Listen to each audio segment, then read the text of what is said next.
Ni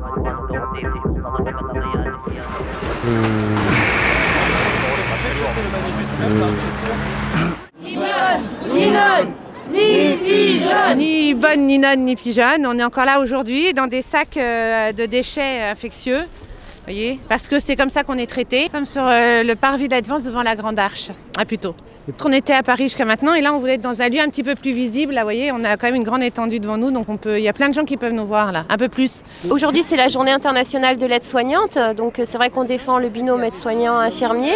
Et donc nous sommes juste traités comme des déchets, donc nous voilà dans des sacs à déchets, nous ne sommes rien d'autre que ça. Bon, on va nous, on est là, mais on est très triste qu'il n'y ait personne parce qu'on est tous d'accord pour dire qu'on nous prend pour des sacs. L'hôpital, c'est plus du tout ce que ça devrait être et on travaille en sous-effectif. Nous, personnellement, on est aux urgences. On n'est pas assez nombreux, les patients continuent de venir et voilà. On est vraiment laissé à l'abandon, on travaille, on est seul, on n'est pas écouté par nos cadres, on n'est pas soutenu, on demande du personnel en plus, on nous dit il n'y a pas les moyens. Et ça fait partie de toute cette hiérarchie un petit peu du fait que voilà, avant il y avait les nonnes, elles étaient très dévouées avec les moyens du bord et du coup actuellement c'est pareil, on essaye de faire avec les moyens du bord. À revenir sur nos jours de repos, à être un soignant en manque de personnel dans les services. Du coup on se fatigue, on s'épuise et on se met en arrêt de travail. La conséquence directe c'est la mise en danger des patients parce qu'il y a une détérioration de la qualité des soins, de la sécurité des soins. Donc le patient c'est tout le monde, c'est vous, c'est moi, c'est chacun d'entre nous. On n'a plus le temps de parler avec nos patients en fait. On n'a plus le temps de parler avec eux, on n'a pas le temps, on est là, on donne des médicaments et on repart. Même en s'organisant au mieux, on n'arrive pas à faire les choses de manière avec la qualité, avec l'humanité qu'on doit aux patients et on ne peut pas leur répondre de manière correcte, quoi. On est fatigué, on est épuisé, quoi. Et on est moins à l'écoute. Maltraités, patients assassinés, soignants maltraités, patients assassinés, soignants maltraités. Et on donne, et au final, au bout d'un moment, on craque physiquement et psychologiquement, le burn-out. Je ne m'attendais pas à le vivre en début de carrière, et pourtant, en fait, la pression est tellement grande ces derniers temps que, à revenir sur nos repos, à ne pas pouvoir se reposer. C'est pas une question de ne pas vouloir travailler, c'est une question de se reposer nous-mêmes. Moi, j'ai craqué. Je suis arrivée dans mon service un matin, et je me suis effondrée en larmes quand j'ai entendu une sonnette. Quand on en parle autour de nous, c'est oui, mais bon, tu sais que ton métier il est difficile. Oui, mais je ne m'attendais pas à ce qu'ils me détruisent. Moi, j'ai plein d'élèves qui m'ont dit, madame, on ne pensait pas que nos responsabilités seraient aussi importantes. Si. Non à la rentabilité. Non à la rentabilité. Non à la rentabilité. Ça veut dire qu'on ouvre maintenant la bouche. Ça veut dire que maintenant, on a marre d'assumer ça, de travailler là-dedans, de travailler dans ces conditions qui n'ont plus aucune valeur humaine. Et du coup maintenant, ça suffit, on ouvre la bouche et il faut que tout le monde soit conscient que sa santé, ça touche tout le monde. C'est le système de santé qui est mis à mal avec une rentabilité qui est maximale et qui est mise en place partout. Être reçu au ministère, c'est la paix sociale, puisqu'il ne se passe rien, concrètement aucune réponse. La santé, ce n'est pas égal à la rentabilité.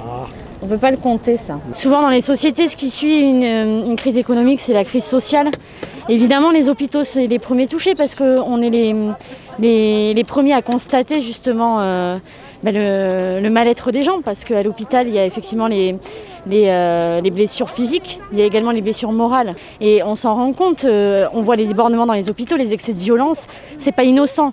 Il y a quelques années, ça existait effectivement, mais c'était plus des coups de folie. Là, la plupart des gens qui ont des coups de... on l'a vu dans l'actualité, ceux qui ont eu des coups de nerfs, c'était pas des gens qui étaient instables psychologiquement. Ça prouve bien qu'il y a un mal-être aussi du côté des soignés. Des cris, des coups, je m'en suis déjà pris et j'ai que 4 ans de diplôme. Donc on va continuer, on lâchera pas. On sera sûrement obligé de continuer à évoluer dans nos actions et à durcir aussi nos actions, puisque les rendez-vous au ministère ne suffisent pas. Bravo!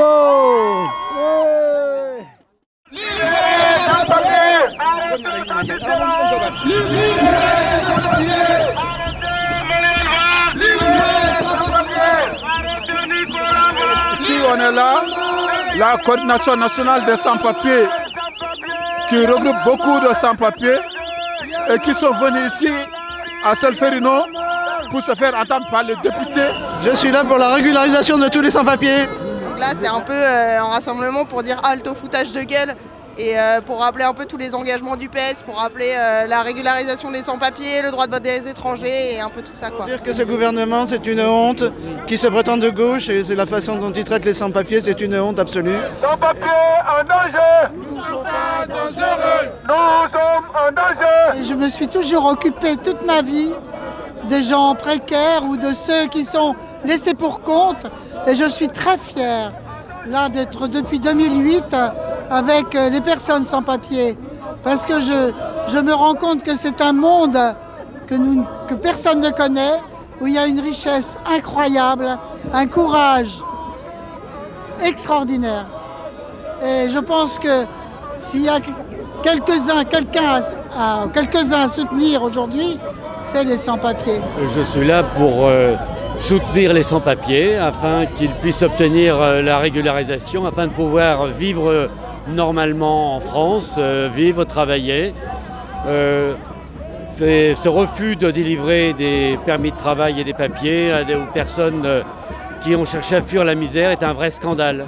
Je suis là pour soutenir la lutte des sans-papiers, exiger le retour de Khachik et Leonarda et dénoncer l'hypocrisie du Parti Socialiste qui invite Valls soi-disant pour parler de l'antiracisme. Donc on est là pour ça. C'est aussi une forme de protestation contre les propos racistes dont a été victime Madame Taubira. C'est un vrai scandale. Mais maintenant, soutenir Taubira, c'est aussi soutenir c'est aussi soutenir les sans-papiers et protester contre le racisme ambiant. Je passe ma vie à me battre contre la xénophobie et le fascisme aussi. Et voilà, d'ailleurs, si mes cheveux sont rouges, c'est le rouge de la colère. C'est un peu un délire que le PS fasse un meeting contre le racisme en invitant Manuel Valls nous parler de sa stratégie de lutte contre le racisme. Ce matin, il y a eu un camp de Rome qui a été démantelé, encore un à Saint-Ouen. Et ce soir, Manuel Valls vient donc nous expliquer c'est quoi sa stratégie contre le racisme. Écoutez, les attaques racistes vis-à-vis de Taubira sont dégueulasses, mais elles sont communes tous les jours dans tous les milieux et surtout dans les milieux les plus simples. En réalité, en particulier M. Valls, qui je pense n'est pas très sincère dans son soutien à Mme Taubira. Notamment quand il était maire d'Evry, comme quoi il y avait trop de Noirs et d'Arabes. Peut-être, je trouve ça étonnant qu'ils défendent une Noire alors qu'ils cassent sur les Noirs et les Arabes toute la journée. Là, eux, ils sont à la mutualité. Et donc, nous, on est devant le siège du PS pour leur rappeler qu'en réalité, même si nous, on soutient Mme Taubira et on combat toutes les formes de racisme, il n'empêche que Mme Taubira fait partie d'un gouvernement qui alimente jour après jour le racisme. Parce qu'à chaque camp de Rome démantelé, à chaque sans-papier expulsé, on entretient le racisme, on entretient l'extrême droite. En cas de crise, la xénophobie, forcément, elle revient. Il faut trouver une personne sur laquelle on remet la faute. Voilà. Et c'est plus long que ça et c'est plus général au gouvernement socialiste ou de droite. On lutte concrètement pour le droit des individus ici, qui travaillent, qui contribuent à la vie sociale, qui n'ont pas le droit de vote. Il y a eu une promesse de droit de vote des étrangers, on l'attend toujours. Donc on est face à un gouvernement qui se dédouane et qui fait le lit de la droite et de l'extrême droite. Il est solidaire de tout ce qu'on dit contre sa collègue Taubira, mais en même temps contre les immigrés, les sans-papiers, les Roms. Il tient des discours qui sont tout à fait inadmissibles. Mais aujourd'hui, les gens qui sont là sont des gens honnêtes et déclarent l'emploi et le travail. Ils sont des travailleuses et travailleurs, ils payent des impôts, même aujourd'hui, même si le métro à San-Ferrino, même si on achète un ticket de métro, on paye le TVA. Dans Hollande, 2 ans au pouvoir, ils sont en train de brutaliser les sans-papiers. Et en ce moment, nous n'allons jamais accepter cela. Parce que c'est l'immigration qui a fait ce monde. Nous n'avons pas peur de la France parce que nous respectons la France. La continuité de la politique de la droite, aujourd'hui, c'est la gauche qui l'a fait. On pense que François Hollande était président, qu'on allait souffler quelque chose. Mais c'est pas vrai, c'est toujours Sarkozy. C'est pareil. On ne voit pas la charité. On n'a pas de papier, on n'a pas d'endroit pour dormir. Qu'est-ce qu'on doit faire? Qu'est-ce qu'on doit faire? On crie chaque jour, il ne nous répond pas. Qu'est-ce qu'on fait? On n'arrête pas de faire des manifestations, on n'arrête pas de faire tout. La lutte continue jusqu'à ce qu'on va lâcher nos papiers. On va lutter tous ensemble. Si on vit ici, on ne peut pas bouger. On va lutter jusqu'au bout. Oui, je pense qu'ils ont dit que c'est terminé, je pense. C'est terminé, oui.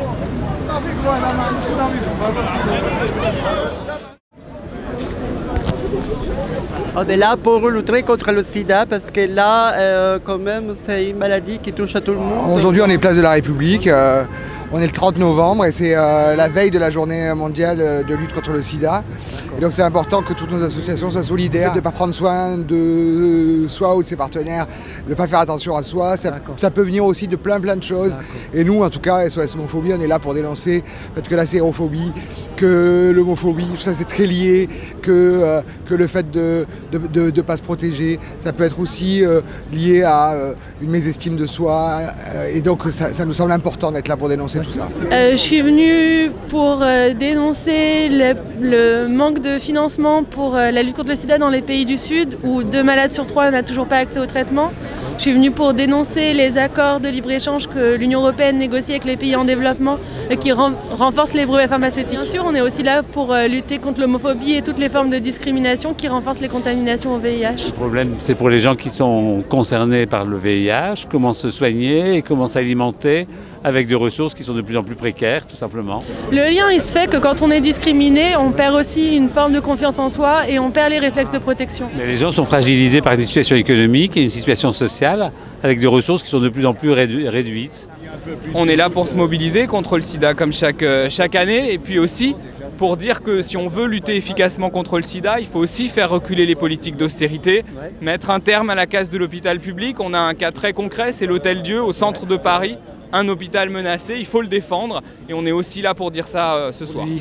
On est là pour dire que c'est important d'être là parce que comme tous les 1er décembre, bon c'est demain le 1er décembre, mais néanmoins c'est la préfiguration du 1er décembre qui est un moment important, mais tous les jours de l'année sont importants pour ce qui concerne la lutte contre le sida et aussi pour diffuser et promulguer la joie multiverselle qui est un des vœux des sœurs et qui est un vœu qui compte et pour dire aussi aux gens soyez fiers de ce que vous êtes, n'ayez pas honte et aimez-vous dans la joie et protégez-vous et respectez-vous. Je m'abaisse devant vous, devant Télébocal, à qui je dis bravo Télébocal. Merci beaucoup, je te remercie. Moi je ne ferai plus d'éducation vers les gens qui sont homophobes, je pense que ça ne sert pas à grand chose, c'est tout. C'est difficile de discuter avec quelqu'un qui est homophobe parce qu'il n'entend pas le discours qu'on veut lui donner. Enfin d'ailleurs il n'y a pas de discours sur ça en fait, c'est juste lui dire mais regardez-nous, juste on est normal, enfin on vit, on a notre môme, on est comme tout le monde. Évidemment c'est une nécessité de continuer à se protéger à chaque fois qu'on a le besoin, de ne pas hésiter à en reparler. Puis la présence d'aujourd'hui, c'est une présence symbolique et militante pour dire que c'est un combat qui continue, sur lequel il y a certes plein d'avancées qui se font, mais pour que ces avancées continuent, il faut que tout le monde puisse participer à cette lutte et à tous ces combats, toutes ces avancées. Moi je pense que la législation actuelle est une législation absurde parce qu'elle pénalise les prostituées par le biais du délit de racolage passif et dans le même temps on laisse les clients qui sont pourtant complices de la prostitution totalement indemnes. Donc moi je pense qu'il faut remettre les choses à l'endroit. Moi je suis pour la pénalisation du client. En revanche, je souhaite, et je crois que c'est le cas, qu'on en finisse avec le délit de racolage passif. Et surtout qu'on permette aux prostituées de sortir de la situation dans laquelle elles sont aujourd'hui et qu'on leur permette de travailler sur un parcours d'insertion qui leur permette d'échapper à la situation dans laquelle elles sont aujourd'hui. Vous avez défendu ce projet de loi qui va permettre à Valls d'exprimer. Oui, on le défend parfaitement. Parce qu'une société où les gens sont émancipés, ils n'ont pas à se prostituer. Le Front de gauche réclame la pénalisation des clients. Abolition, abolition, abolition. Front de gauche, pute de femme, complice du sida. Le Front de gauche défend le projet de pénalisation des clients qui va avoir des mesures catastrophiques en termes d'augmentation des violences sur les travailleuses du sexe et en termes de contamination VIH, parce que quand les travailleuses du sexe sont précarisées, c'est beaucoup plus difficile de refuser les rapports sans préservatif.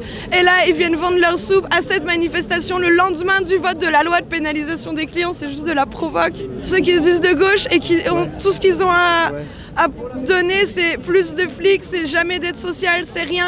On veut lutter contre la traite, on ouvre les frontières, on veut lutter contre la prostitution, on arrête les mesures d'austérité, on arrête l'ANI, on arrête la réforme de retraite. Et on met pas juste plus de flics sur les lieux de tapin pour se donner bonne conscience.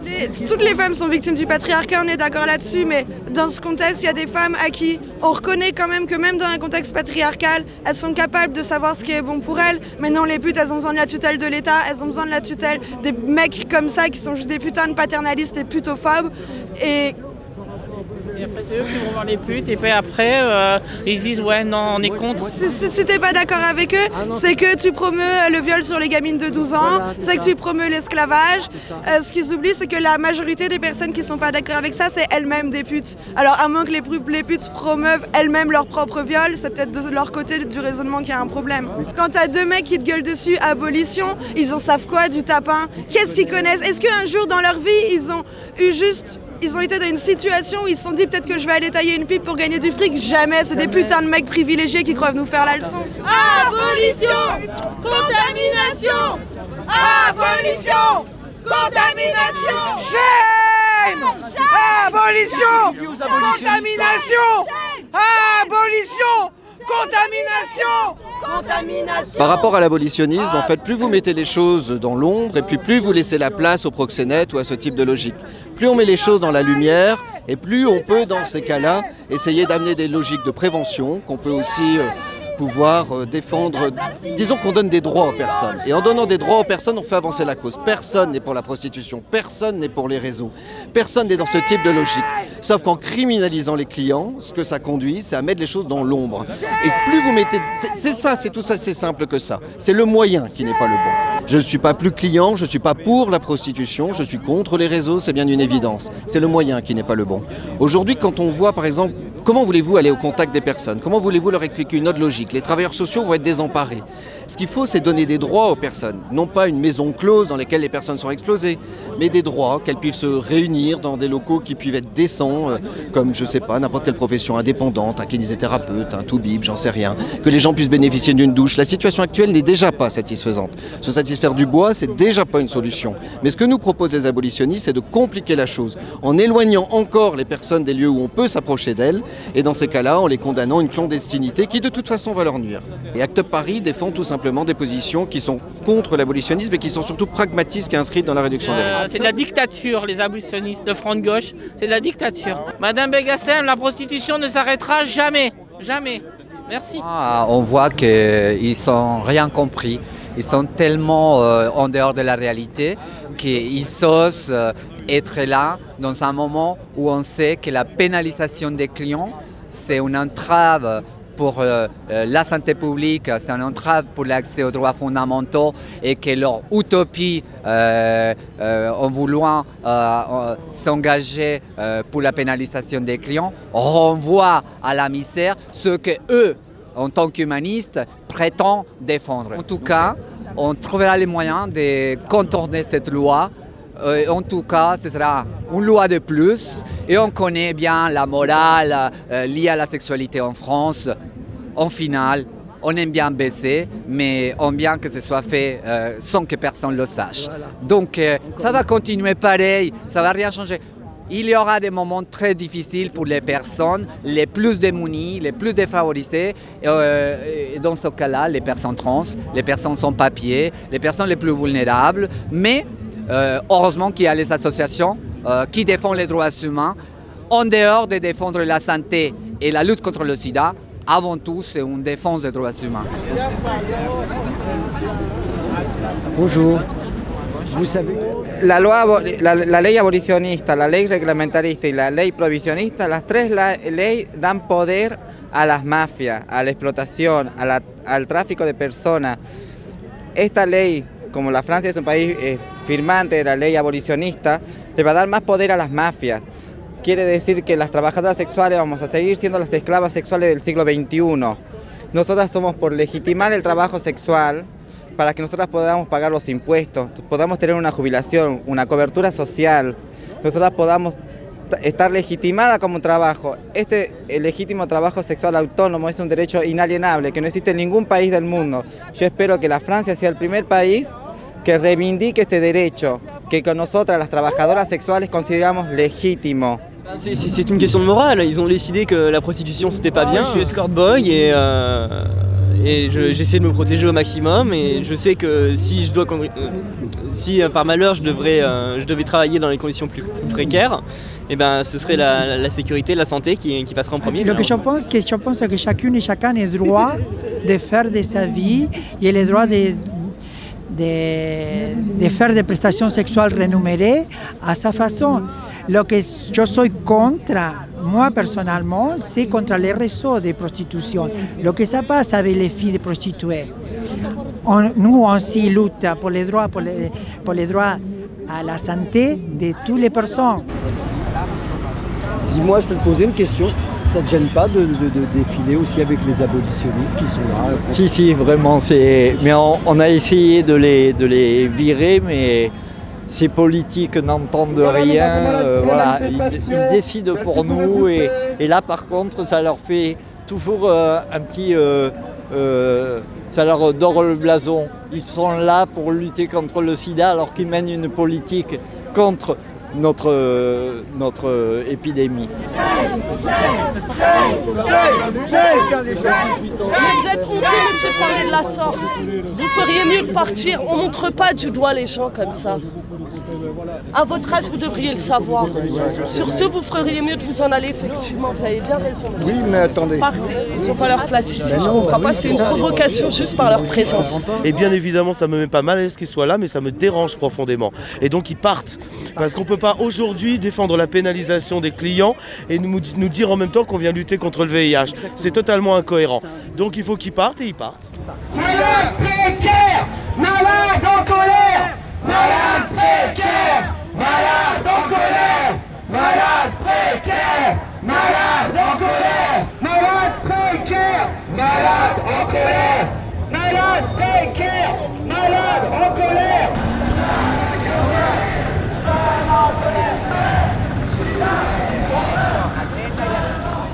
Ensemble, faisons fleurir un printemps animaliste et finissons-en avec l'enfer que nous avons fait. Nous sommes en fait là aujourd'hui, place Saint-Michel, pour une manifestation abolitionniste, tout simplement pour dénoncer le traitement réservé aux animaux en général.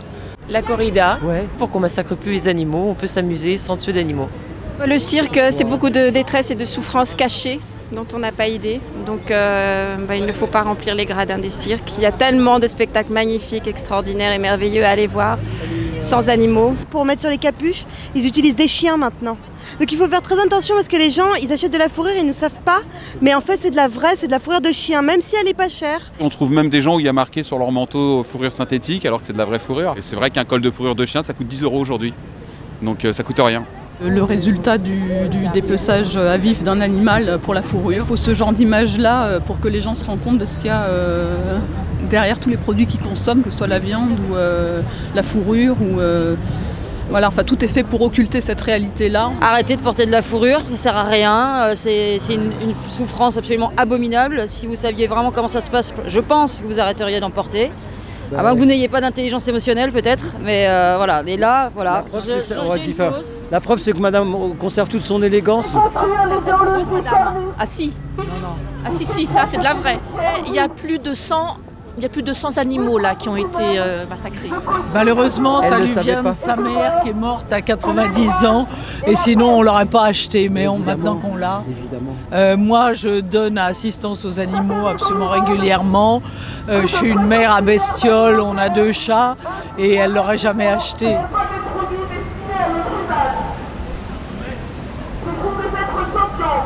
Capable d'émotion, Au niveau des poules pondeuses, c'est les poussins mâles que l'on broie, qu'on élimine pour avoir uniquement les femelles. Et au niveau du foie gras, au niveau des canards, ce sont les femelles qu'on détruit, les poussins femelles qu'on détruit parce que ce sont les mâles qui donnent le meilleur foie gras. Donc on dénonce surtout le broyage des poussins, mâles ou femelles selon les contextes. Et aussi, là, il y a la pêche. Il faut savoir que les pêcheurs rejettent 40% des poissons qu'ils pêchent dans la mer parce qu'en fait, ce ne sont pas des poissons comestibles. Quand ils pêchent les poissons, en fait, les poissons meurent à cause de la pression quand ils sont tirés du fond vers la surface. Voilà. Et ensuite, ceux qui sont encore vivants, ils meurent, ils agonisent sur le ponton du bateau. Donc c'est une souffrance absolument terrible. Le veau, il est arraché à sa mère quelques jours après la naissance. Donc de toute façon, c'est un traumatisme et pour le veau et pour la vache. C'est un bébé singe parce que la vivisection, ils pratiquent sur les singes parce qu'ils pensent que c'est le même modèle que les humains, alors que pas du tout. Un animal, c'est pas... Enfin, c'est pas nous, c'est pas vous, hein, le singe. Hein. Voilà, on se sert des animaux pour expérimenter des tas de choses. On les torture, on les fait souffrir. Et il est quand même... prouvé maintenant qu'il y a une grande différence entre l'animal et l'humain. Ils font ingérer par exemple à un animal des médicaments ou des produits d'entretien pour voir qu'est-ce que ça va faire sur eux et après ils les découpent vivants pour voir l'effet que ça fait. C'est horrible. Il faut cesser, c'est les lobbies encore pharmaceutiques qui veulent continuer de pratiquer sur les animaux parce que peut-être que ça coûte moins cher. S'il n'y avait pas d'autres solutions, mais aujourd'hui il y a bien d'autres solutions techniques pour pouvoir faire avancer la science sans avoir besoin de torturer tous ces animaux. Et plus nous on le dira, plus on en parlera, plus dans ces lieux publics-là, et plus ça prendra... L'éducation, la sensibilité, ça s'éduque. Hein. Il faut avoir des grandes ambitions pour qu'il y ait des petits pas. Ce qu'il faut, c'est être végane. J'espère qu'avec ce genre d'action, on peut essayer de déclencher quelque chose chez les gens, mais qu'on n'arrivera jamais à les convaincre, il faut que ça vienne. Que ce soit une démarche personnelle avant tout. En termes médiatiques, la cause animale commence à pointer le bout de son nez. Maintenant, la sphère politique est toujours très lente à réagir, surtout en France, puisqu'on a quand même la corrida au patrimoine, on a la gastronomie française au patrimoine. Donc la politique, c'est pas encore ça. Mais on désespère pas.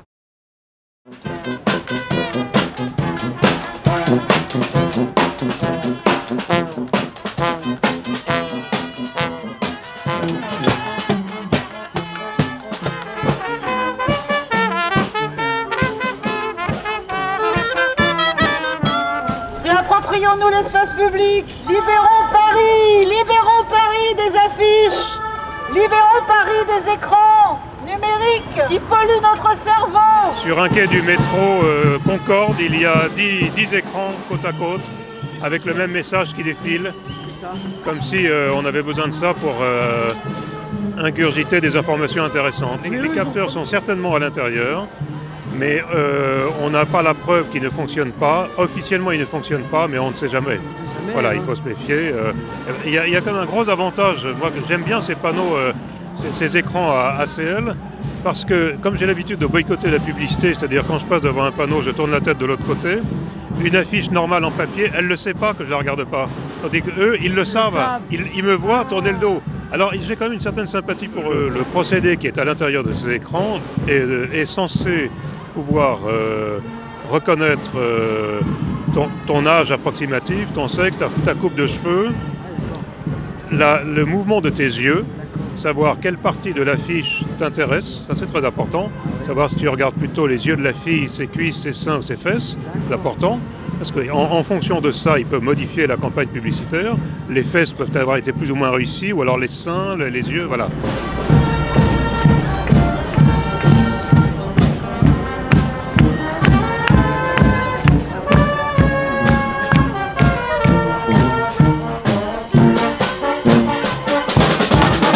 Dirige vers les panneaux numériques, oui. Ça défigure le paysage, ça formate la tête des enfants, ça les pousse à la violence parce qu'ils veulent posséder un tas de trucs qui se les piquent les uns aux autres après. Enfin, il y a au moins 3 raisons, mais il y en a. Voilà.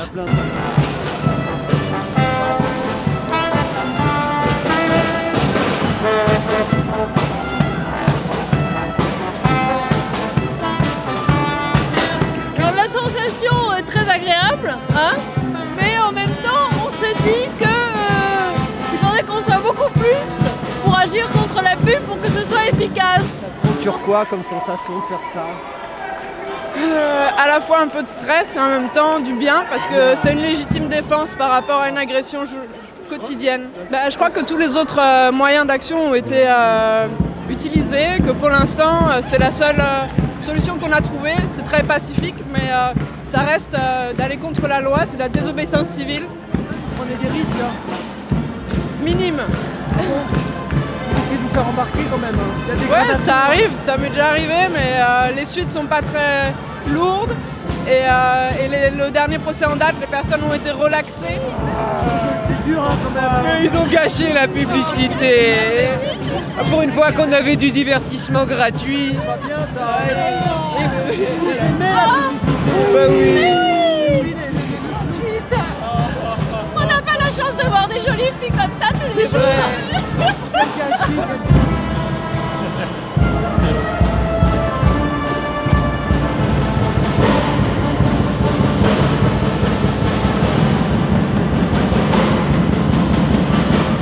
Ça fait de mal à personne d'ailleurs. Hein, voilà. Un petit coup d'éponge, on n'en parle plus. Voilà.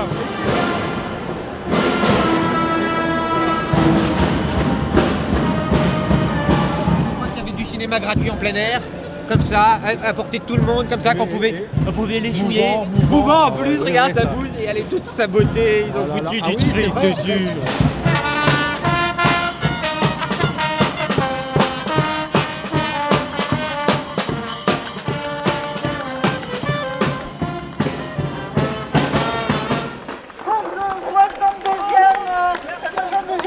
Le collectif des Boulonnards contre l'envahissement publicitaire dans l'espace public.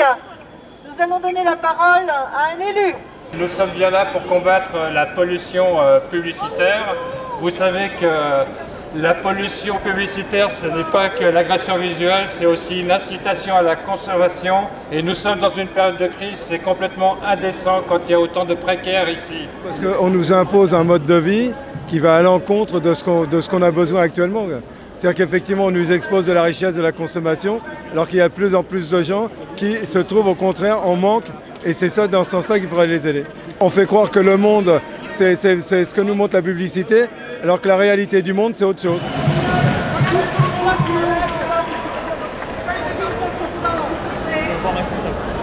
La police fait son travail calmement. Et nous faisons notre travail depuis les C'est quand même la police de Manuel Valls, et je trouve dommage qu'en ayant de gauche, on ait ces comportements-là par rapport à un phénomène qui est quand même pas... C'est une revendication, c'est une justification. Qu'est-ce que tu penses de tes collègues en bleu là Bah écoutez, je pense qu'ils ont... une action pacifique quand même. Oh bah si, mais je trouve qu'ils ont fait merveilleusement leur boulot, parce que quand même pour une fois qu'on pouvait voir des meufs à poil gratuitement sur des murs comme ça, moi franchement c'est vrai que... La pub, non, mais la pub sexiste, oui. Ah, la pub sexiste, oui, s'il vous plaît. Ah oui. Non, c'est important. Raciste, on dit oui, on dit oui. En grand. Ouais, la grande, la vraie. La vraie. Vous êtes contre la publicité, vous aussi, monsieur? Contre l'envahissement publicitaire, oui. Oui. Je suis contre la publicité parce que c'est, c'est un pouce au crime, c'est un pouce à la consommation, racheter toujours plus de téléphones portables, avoir toujours plus de femmes à poil, toujours un peu n'importe où, dans des positions indécentes. Pourquoi faire? Pourquoi est-ce qu'on met une fille toute nue pour vendre un yaourt? Voilà. La publicité nous entoure le matin, la nuit, tout le jour. Affiches, radio, télévision sont les vecteurs de son invasion. Vous êtes contre la publicité? Non. Non, mais je suis contre l'envahissement, je suis contre le trop de publicité.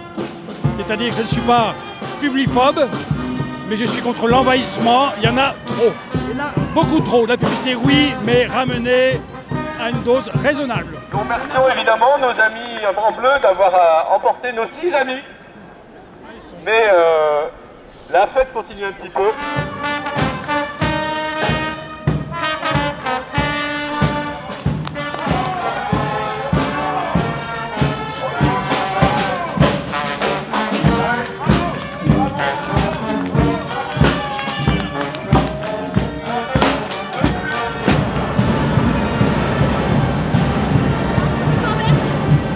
Elle est trop... Entre collègues Je crois qu'il y a un problème de coopération. Parce que moi je voulais prendre le relais, histoire de les soulager, parce que visiblement ils ont l'air un peu débordés vu le nombre qu'ils sont. Je trouve quand même de se rendre service, quoi. Faut les aider un peu. Là, il me semble que visiblement ils m'ont l'air un peu désemparés tellement ils sont débordés, quoi. Alors, je voudrais dire que je fais partie des personnes qui en mars dernier ont été relaxées par un juge.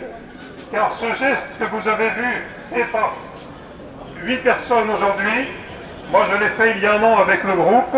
Je suis passé en procès avec d'autres personnes qui sont ici présentes et nous avons été relaxés par un juge qui a considéré que cet acte que vous venez de voir aujourd'hui, ce n'est pas de la violence, ce n'est pas de l'impolitesse et de l'incivilité, c'est un état de nécessité.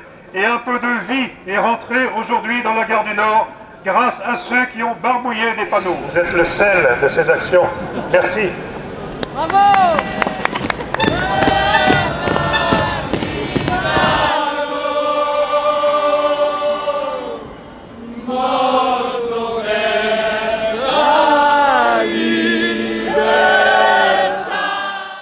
Nous avons été capables de marcher tous ensemble, nous avons été nombreux, nous avons montré que la France c'est nous, que la France elle est belle, elle est majoritaire quand elle est métissée, quand elle est fraternelle. Nous sommes à la Bastille, c'est la manifestation contre le racisme.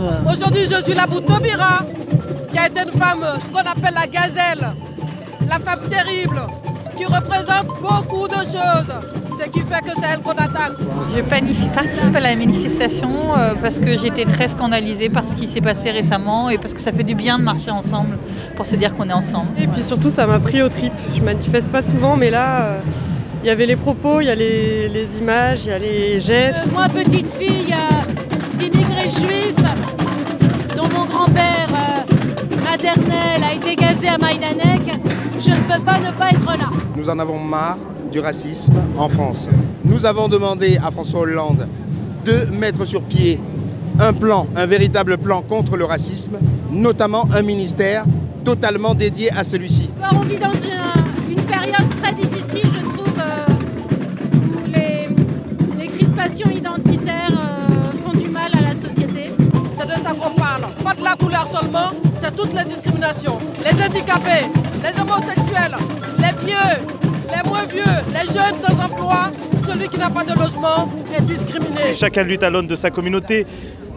Les juifs pour l'antisémitisme, les musulmans pour l'islamophobie, les noirs pour la négrophobie. Non, on est tous, voilà, nous sommes tous la France. Même par rapport à la marche des beurs, que je n'ai pas faite, j'étais un peu petite à l'époque,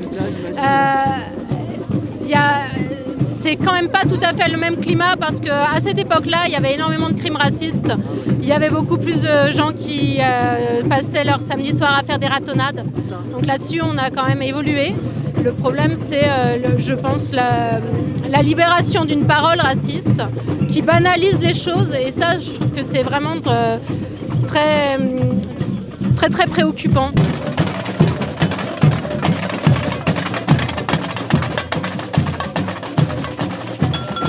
Qui a été dit là ce soir reflète à mon avis le vrai sentiment des Français. C'est pas parce qu'on a quelques exceptions, c'est pas parce qu'on a quelques cons qu'il faut considérer que tout le monde est con, même si on est entouré de beaucoup de cons. Il faut recommencer à militer, à s'indigner. Surtout sur une cause contre le racisme, on n'a pas besoin d'être initié politique pour s'engager. On a juste besoin d'être habitant, voisin, pour juste venir crier la colère. C'est important d'amener un peu d'amour, voilà. Même beaucoup d'amour même, pour la fraternité.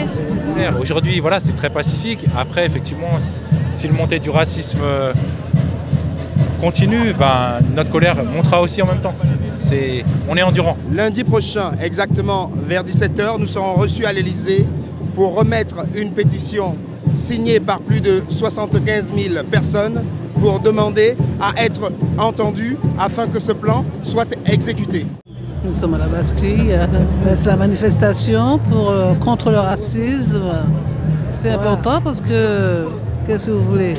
Je vous dis, le soleil se lève sur la tête du monde entier, quelle que soit la religion, quelle que soit la couleur de peau, quelle que soit la nature, le soleil se lève sur la tête du monde entier. Un câlin pour l'égalité. C'est important d'amener un peu d'amour, voilà. Même beaucoup d'amour même. Je participe à la manifestation parce que j'étais très scandalisée par ce qui s'est passé récemment et parce que ça fait du bien de marcher ensemble pour se dire qu'on est ensemble. Voilà.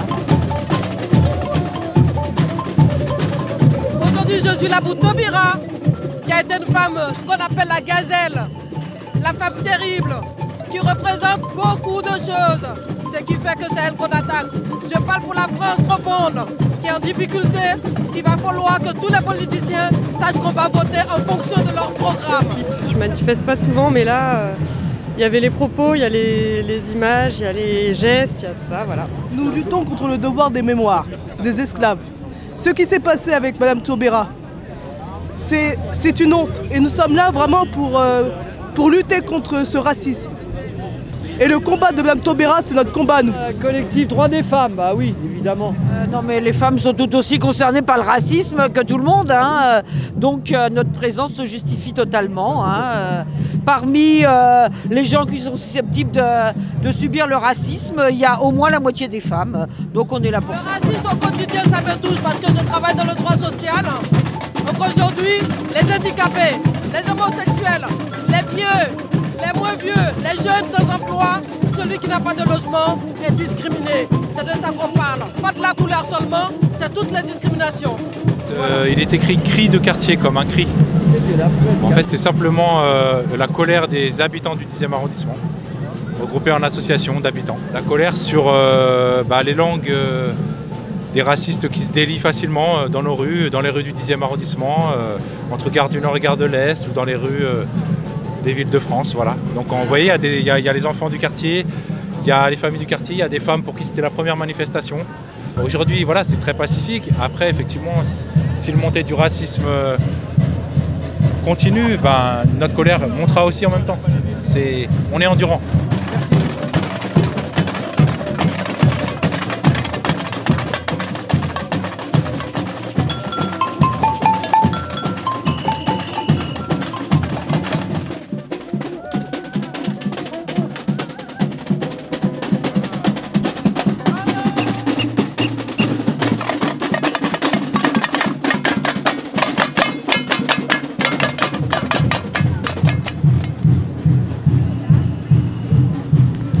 Ce que nous avons à dire, c'est tout simplement que nous en avons marre du racisme en France et que ce n'est pas quelque chose de nouveau. Tout cela tire ses origines depuis les démarches coloniales et esclavagistes. C'est important que je sois là, que je vienne voir. Je suis juste en train de me demander si c'est une manif des éboueurs ou si c'est vraiment la fin de la manif. Et là, je me dis, il n'y a pas eu assez de monde. Moi, petite fille d'immigrés juifs, dont mon grand-père maternel a été gazé à Majdanek, je ne peux pas ne pas être là. C'est fondamental d'être ici parce qu'il faut pouvoir vivre ensemble. On a l'impression que les choses n'avancent pas tellement. Simplement, quand même par rapport à la marche des beurs, que je n'ai pas faite, j'étais un peu petite à l'époque, c'est quand même pas tout à fait le même climat parce qu'à cette époque-là, il y avait énormément de crimes racistes. Il y avait beaucoup plus de gens qui passaient leur samedi soir à faire des ratonnades.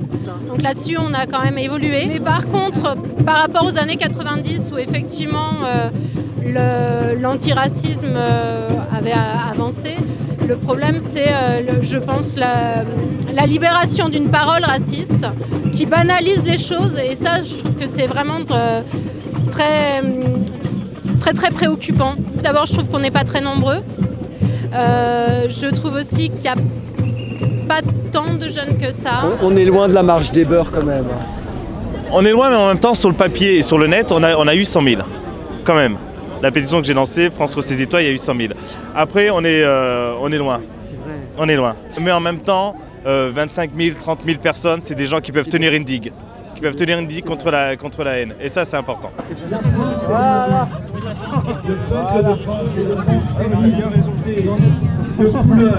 Et puis j'ai confectionné ces deux affiches justement pour montrer la beauté afro et qu'on est là, qu'on s'aime, on vous aime tous quoi. Sur les terrains, parmi vous amis, beaucoup sont venus guidés par des valeurs qui les mobilisent au quotidien pour la paix, contre l'homophobie, pour l'égalité entre les femmes et les hommes.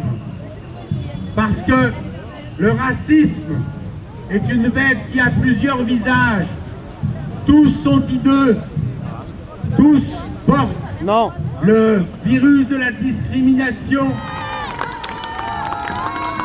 Nous avons été capables de marcher tous ensemble, nous avons été nombreux, nous avons montré que la France c'est nous, que la France elle est belle, elle est majoritaire quand elle est métissée, quand elle est fraternelle.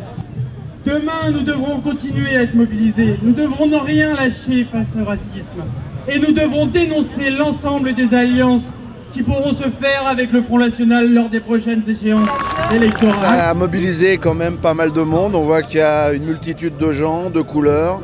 Ça représente la palette française avec, voilà, et effectivement, ce qui a été dit là ce soir reflète à mon avis le vrai sentiment des Français. C'est pas parce qu'on a quelques exceptions, c'est pas parce qu'on a quelques cons qu'il faut considérer que tout le monde est con, même si on est entouré de beaucoup de cons, voilà. Je suis là, je partage l'opinion de tout le monde, je suis contre le racisme, bien sûr. Moi personnellement, je suis issue de parents algériens, hélas, et mes enfants également sont français, et malgré qu'ils ont des diplômes, ils n'ont pas de boulot, ils n'ont rien, hélas. Et heureusement que tout le monde s'est rassemblé pour dire non au racisme. Hein, vive la paix. L'Europe sera, j'espère que nous serons tous à l'arrivée et à la marche de la semaine prochaine pour dire que nous revendiquons l'égalité pour tous sur les valeurs de la République. Bravo, merci.